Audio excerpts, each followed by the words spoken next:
પાલભાઈ, તાજેતરમાં જે જાહેરાત કરવામાં આવી છે 2030 સુધીમાં ગુજરાતના જે શહેરો છે એને વાયર ફ્રી સિટી બનાવવાનો સરકારે નિર્ણય લીધો છે. આ નિર્ણયને લઈને તમે સોશિયલ મીડિયામાં પણ એક પોસ્ટ મૂકી છે. આપની શું આ વિષયને લઈને પ્રતિક્રિયા છે? નિધિબેન, મેં જે પોસ્ટ મૂકી છે એ એક ન્યૂઝ ચેનલનું શું કહેવાય જે પોસ્ટર હતું એ મેં મૂક્યું છે. એની અંદર જે લખ્યું છે કે કેબિનેટ બેઠકમાં રાજ્યને વાયર ફ્રી સિટી બનાવવાનો નિર્ણય, 500 કરોડ મંજૂર, 17 મનપા નગરપાલિકાનો સમાવેશ, 31,000 કિલોમીટરના નેટવર્કને કરાશે ભૂમિગત. આ બાબત આવકાર્ય છે, બરાબર છે. કારણ કે જે ઉપર લટકતા મોત છે, ગમે ત્યારે તાર તૂટે અને ગમે ત્યારે માણસ જીવનો જોખમ ઉભો થાય. પણ સવાલ એ છે કે સરકાર 500 કરોડના ખર્ચે જો સરકારને લાગતું હોય કે આ જોખમ છે અને એની જગ્યાએ કેબલ કરવું જોઈએ, તો તમે જોતા હશો કે દર સિઝનમાં જ્યારે ઘઉંની સિઝન હોય ત્યારે ગુજરાતમાં ઓછામાં ઓછી 10 થી 15 ઘટના એવી બને છે કે પીજીવીસીએલ, યુજીવીસીએલ, ડીજીવીસીએલ, જેટકો કે ખાનગી કંપનીના જે તાર તૂટે અને ખેડૂતના ઘઉં બળી અને રાખ થઈ જાય. ગુજરાતમાં દર વર્ષે ઓછામાં ઓછા 10 થી લઈ અને 20 ખેડૂતો આ વીજ લાઈનોના શોર્ટ સર્કિટના કારણે મૃત્યુ પામે છે, એના ઉપર જોખમ ઊભું થાય છે. અને અત્યારે જે મહાકાય કંપનીઓ છે, જે ખાનગી કંપની પોતાનો ધંધો કરવા માટે વીજ લાઈનો નાખે છે, તો મેં સરકારશ્રીને એવું કહ્યું છે કે આ સરકાર જે 31,000 કિલોમીટરની લાઈન પાથરશે, કેબલ પાથરશે, એમાં 500 કરોડનું રોકાણ કરશે તો એ જનતાના પૈસા છે. પણ જ્યારે એની સામે અદાણી હોય, અંબાણી હોય, શું કહેવાય સુઝલોન હોય, કેપી એનર્જી હોય, અવાડા હોય, બરાબર છે, આવી કોઈ પણ કંપનીઓ હોય, એ કંપનીઓ ધંધો કરવા માટે વીજ લાઈન નાખે છે.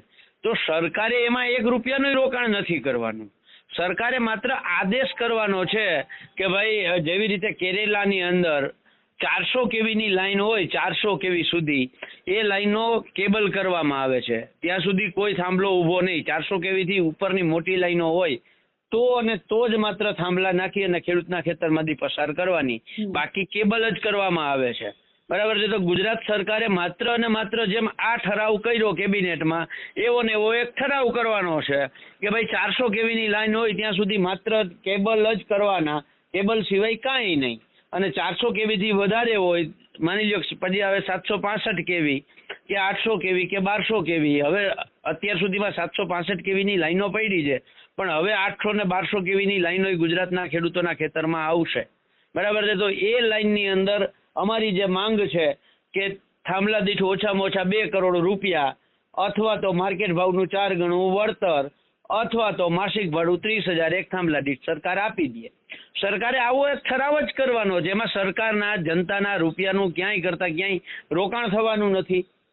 માત્ર આ ઠરાવ કરવાથી ખાનગી કંપનીઓને થોડુંક આર્થિક બર્ડન વધશે, પણ એની સામે ખેડૂત શોર્ટ સર્કિટનો ભોગ બનતો અટકશે, એની સામે ખેડૂતનો પાક જે દર વર્ષે હળગી જાય છે હળગતો અટકશે. એટલે મેં સરકારશ્રીને વિનંતી કરી છે કે તમે જેમ આ ઠરાવ કર્યો શહેરો માટે, એવી જ રીતે ગામડાઓ માટે પણ આ ખાનગી લાઈનો નીકળે છે એમાં ઠરાવ કરી નાખો. 400 કેવીથી નીચેની તમામ લાઈનો છે એ ફરજિયાત કેબલ કરવાના છે. જી બેન. તો પાલભાઈ, શું લાગે છે સરકાર આ બાબતને લઈને કોઈ નિર્ણય લેશે કે કેમ, અને જો નહીં કોઈ પગલાં લેવામાં આવે તો પછી આગળ જતા શું કામગીરી કરવામાં આવશે? બેન, સરકાર જો જનતાના નાણાં છે ને એનો વેડફાટ કરવો ને એ આ સરકારને સારી રીતે આવડે છે. એનું ક્યાં રોકાણ કરવું, એનો ક્યાં ઉપયોગ કરવો એ તો એને આવડતું નથી, નંબર 1.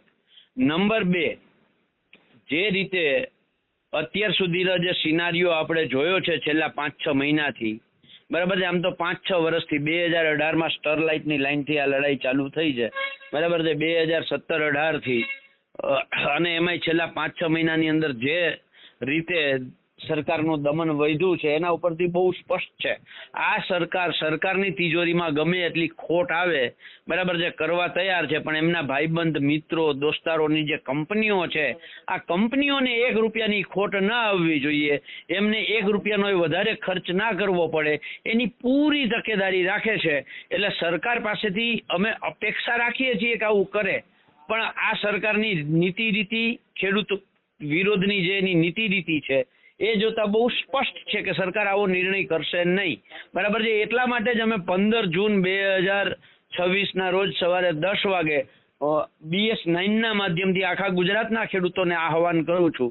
ગુજરાતના 18,047 ગામોના દરેક ખેડૂતને આહવાન કરું છું કે ગામમાંથી ઓછામાં ઓછા 10 ટ્રેક્ટર અને ગામમાંથી ઓછામાં ઓછા 100 ખેડૂતો 10 તારીખે સવારે 10 વાગે SP ring road Shantipura circle Ahmedabad ખાતે એકઠા થઈએ ને ત્યાંથી ગાંધીનગર સરકારને અલ્ટિમેટમ આપવા જઈએ. આ વાત ગુજરાતનો એક ખેડૂત તૈયારી કરે અને 15 જૂને ગાંધીનગરમાં ધામા નાખીએ અને સરકારને અલ્ટિમેટમ આપીએ. જી પાલભાઈ, ચોક્કસ આગળ જતા શું થાય છે ને તમારી આ જે રજૂઆત છે એને લઈને સરકાર હવે આગળ શું પગલાં લે છે એ જોવાનું રહેશે. આપ અમારી સાથે જોડાયા તે બદલ આપનો ખૂબ આભાર.